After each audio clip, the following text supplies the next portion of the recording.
เขาลือแดดอัดตะเปิดท้ายคำแลไก่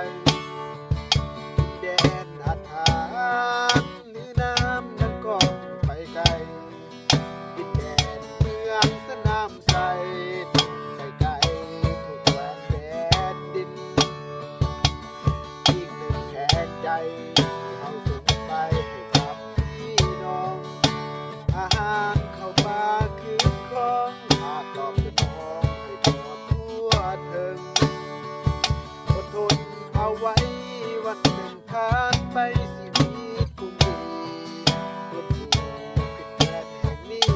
กับผู้วิธีชีวิตแจ่มใสแห่งใจเขาส่งไปแข่งอัตภือดินแดนสมควรเขาลือแดนอัตภือท้ายคำแลไก่ดินแดนอัตถามหรือน้ำนั้นก็ไปไกล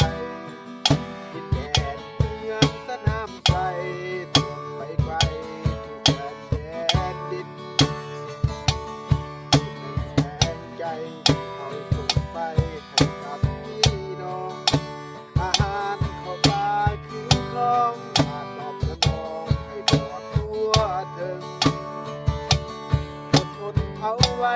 วันหนึ่งผ่านไป